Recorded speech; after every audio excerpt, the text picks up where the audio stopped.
This is episode 351 of the Beyond the Food Show, and today we're back with another amazing question, actually two questions from our listener. And the first one we're going to tackle together is how to navigate diet culture with family member, particularly those that are still dieting. And the second question is about losing weight. Does undieting my life, stopping dieting, mean I'll never lose weight again? You ready? Let's answer those questions. Stay tuned. Welcome to the Going to Beyond the Food Show, the only podcast that teaches you how to reshape your mind, not your body, to make your life better, bigger, and bolder. Your undieted life. I'm your host, Stephanie Dodier, reformed dieter, nutritionist, and coach. You ready? Let's do this. Welcome back to the podcast. Today we're going to answer two questions. The question you guys are submitting are amazing, and I'm encouraging you to submit more. You can send your question with a little bit of background at info@stephaniedodier.com, and I'm going to try to squeeze it in the upcoming listener Q&A. The first question we're going to talk about today is navigating diet culture with family member, particularly those that are still dieting. And it's very interesting that this question is a wonderful reflection of one of the topics we coach the most often inside of Diet Your Life, which is our student women undieting their life and having difficulty at first with their own mothers. And there's a very good reason why that is, and I'm going to explain it in answering the question. And I wanted to put this question in early on in the listener Q&A series because if it's such an important struggle point with my student inside of Undiet Your Life, it is the same percentage of you out there who are not privileged to be coached by us inside of Undiet Your Life. You're struggling with that too. So let's give you some tool to navigate that. I'm going to read the question first, and then we're going to go into the answer. I need help with my mom, exclamation mark. She's a chronic dieter. I attended your training, rebellious eating training, and I realized that I learned dieting from my mom. Since my early 20s up to last year, we actually dieted together. I love my mom dearly, but now she's triggering me badly. I want to spend time with her, but it's so hard for me to hear her talk about diets all the time. What can I do? The first thing I want to do for you who submitted this question is to say congratulations and good work. One of the most empowering action you can do to transform anything in your life, including your relationship to food and body and health, is to ask yourself reflective question. And that was part of the rebellious eating training.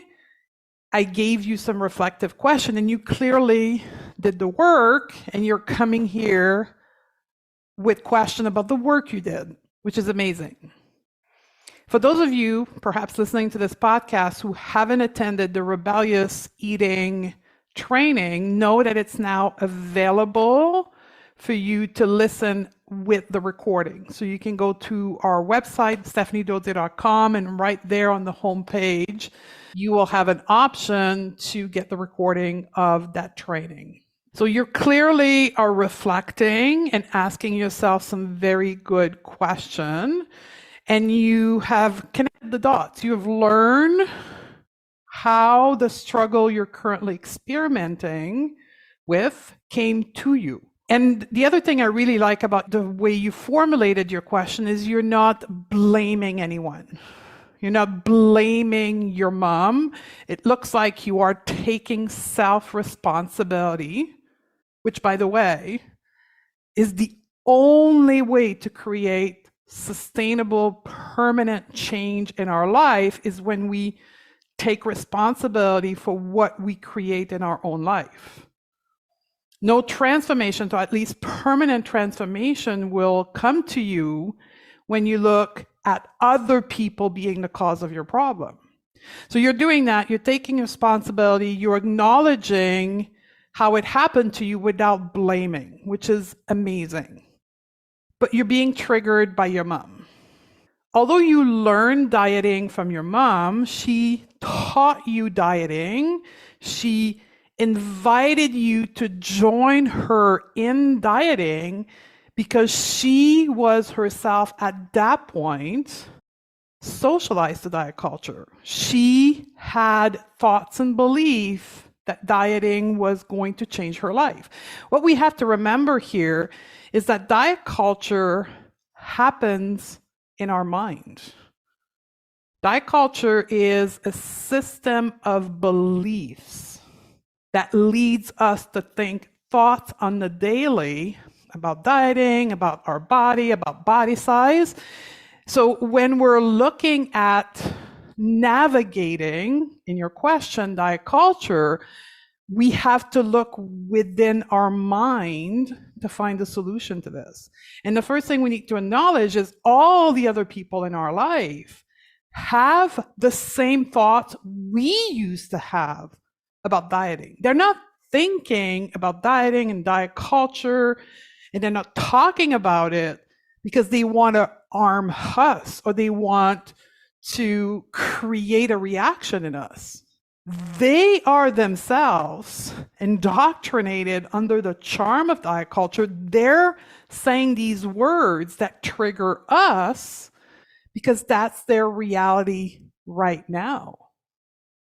And it sounds like, or looks like, that your mom hasn't done the work that you've done. She hasn't yet come to choose a different way to think about bodies, about food, about diet culture. So the first step I would coach you on is to have compassion for your mom. It's to have compassion for her because she's in pain. In the same pain and the same probably anxiety that you were on before you came to choose another way to think about bodies and foods and diet culture. She's feeling exactly what you were feeling back then. She just hasn't chose yet another way. She perhaps doesn't even know it's optional for her to choose another way. Perhaps she's deadly afraid to choose another way. The second step is for you to continue the work of dismantling all your thoughts and beliefs that you've learned from diet culture in your own brain. The long-term solution for you not to feel trigger in the presence of your mom, or how to be able to be with your mom without wanting her to change and not feel triggered, the solution to that is in your own mind. I want to talk about, quote, being triggered for just a moment here, because there's a lot of misunderstanding about being triggered.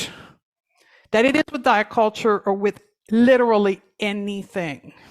You have to remember that when I coach, when I talk about mindset, I talk about it in the context of food and bodies and diet culture. But these coaching principle applies to everything in your life. Funny enough that we have a training program for professional, and we use the same coaching principle. We use the same coaching at the mindset level for them to build and grow their business as we use inside of Undiet Your Life with food and body image. So let's talk about being triggered. Being triggered is often an analogy to have our button pushed, but truly it's not buttons, it's our wounds. Our wounds from the past are being activated. That's what trigger is. And it's an opportunity for you to heal and grow. Every time you are triggered, every time you feel triggered, it's an opportunity for you to stop and reflect. What is being activated in me right now? When we react to other people's thoughts, feeling, needs, problem, and opinion in a way that makes us feel triggered, it's a gift. It's a gift for us to look within and figure out why we are being triggered. These triggers are from our past, as I mentioned earlier. And the more reactive you are, the more triggered you are, say on a scale of 1 to 10, for an example, the more traumatic your past in this particular circumstance has been. So we'll take the question around dieting and mom. Dieting, being shamed for your body size or shaming yourself for your body size and restricting food is a trauma. So when you see your mom dieting and you're being triggered, what really is happening in your brain is you are activating, you are reliving a past experience that was really damaging, traumatic to you, which is dieting and probably body shaming and hating your body and hating yourself. These are traumatic experiences. We don't hear dieting being talked about from a trauma perspective simply because we live in a fat phobic society. We live in a society that is entrenched, that is built upon diet culture. But I guarantee you that 50 years from now, 100 years from now, when we look back at dieting and diet culture and body shaming, we will acknowledge that these events were trauma. We're just not ready yet for that globally in the population. In my world, in the world of people who help other people heal that, we know these are traumatic events. We just don't have the agreement of the majority because the majority is entrenched in fat phobia and diet culture. So I'm going to come back to the question. When you are being triggered, it's a sign. It's a sign for you that you have wounds, that you have trauma, that you need to heal for yourself. You need to bring these thoughts back to the surface, and you need to have compassion for yourself. It's not your fault. You were born in a society that believed in diet culture, that believed in shaming people for their body. You didn't consciously choose to do that. You just were socialized to do that. So have compassion for yourself. And then change your beliefs and your thoughts about bodies, about food, about health, about you as a person. And only you can do this work because that is internal work. We teach a framework to help women change their thoughts and their beliefs that will lead them to no longer be triggered when they come to circumstance of being with other people who diet. But the best free tool that I can give you right now is the tool of reframing your thinking about dieting and your past experience in food and so forth. What may need to happen for you is to set boundaries with your mom for a time while you do your internal work of changing your belief system and changing your thoughts. The very first live Q&A that we did, episode 347, I did answer a question specifically on boundaries. So I'm going to let you go to that podcast to get tools and resources on boundaries. And then I'm going to close this question here. And I want to add one more thing. So you're doing the work and changing your thoughts and your beliefs so you can feel differently. You have boundaries with your moms while you're doing your personal work. One of the things to heal the trauma of years of dieting and body shaming is to learn to be with your emotion. Be with your emotion of shame. Be with your emotion of anger. We call that riding the wave, learning to feel your emotion, process your emotion, and then release them. So you may want to Google that, how to process and release emotions safely. So every time you feel trigger, every time you feel the anxiety and the anger, don't avoid it, but be with it. So these would be my 3 steps or my 3 advice for you to help you navigate diet culture with your mom. I'm going to move on to the second question, and I'm going to read it first. I've quit dieting just a little over a year from now. At first, I did it as an act of rebellion. An act of rebellion when I first realized that diet culture was a thing. Amazing that after 25 years of being a feminist, I didn't even know diet culture existed. Exclamation mark, exclamation mark. Anyway, I have since gained weight, which I'm okay with, but does this mean I'll never lose weight again if I don't diet? This is an excellent question. And at first I want to say this. Many of us, me including, gave a big FU to diet culture when it came to our awareness.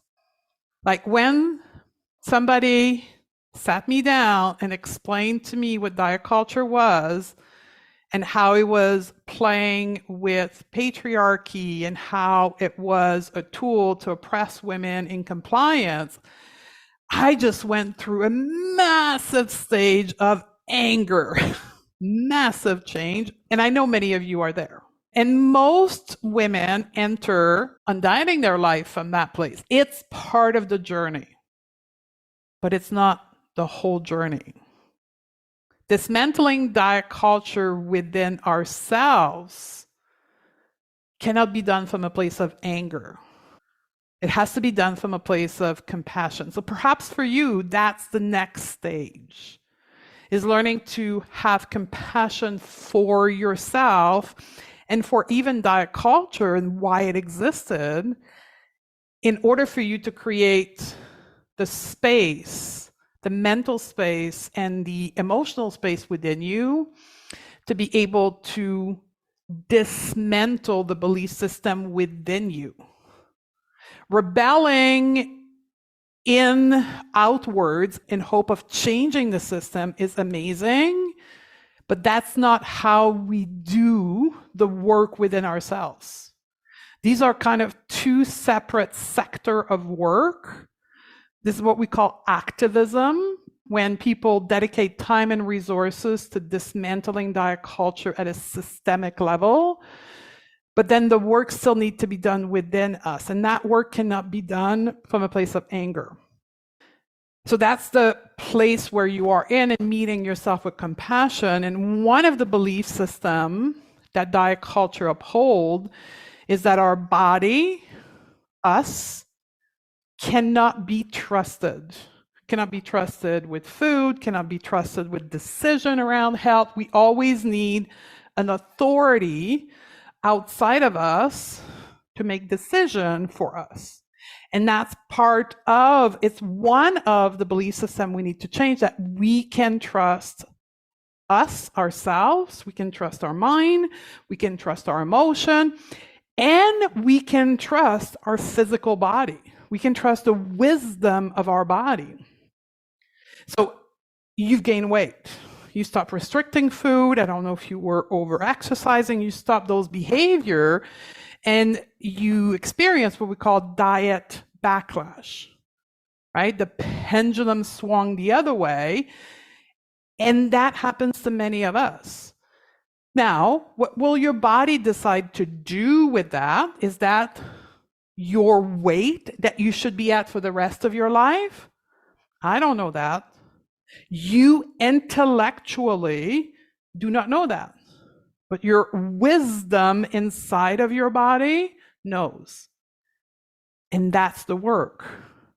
The work is to lean in to your body wisdom, lean in and build your capacity to trust your body, therefore yourself. We can't control our body. We have the illusion that we can. That's what diet culture tells us, but it's not true. Our body are a unit on its own. It's a being on its own that knows what it needs to do. Now, this is also where the world of body acceptance comes in, right? So I don't know how you came to the world of anti-diet culture. Is it through food? Is it through body? But the work of body image is also part of dismantling the belief system of diet culture that all bodies are good bodies, including your now body, which is heavier than the thinner body you had before. It's still a good body. So that's another belief you need to build within you. At the end of the day, your job is to build trust and respect for your body, accepting the fact that you can't control your body weight. It was just an illusion sold to you by diet culture. And that's the work. And that's the work that needs to be done from a place of compassion. As a feminist, you can continue to do the outward work, if that's your area of work, of dismantling systemically and influencing the world. But don't forget that the work has to be done within you as well in order for you to change how you experience life, but also to be able to sustain the work in activism for the rest of your life. Because many activists get burned out because they do the work of changing systemic oppression from a place of anger, and that is not sustainable long term. So that was my thought for you. I love you, my sister, and I'll see you on the next episode. If you are loving what you're learning on the podcast, you have to come and check out Undiet Your Life. This is where we get to hang out together, where you get the individual help applying the concept thought on the podcast while learning new coaching tools that will make your life even more amazing. It's also where you get to apply the learning to think better, eat better, and feel better, and create your undieted life, your better, bigger, and bolder life. Go to stephaniedodier.com/join. I'd love to have you join us inside of Undiet Your Life, and I'll see you on the other side.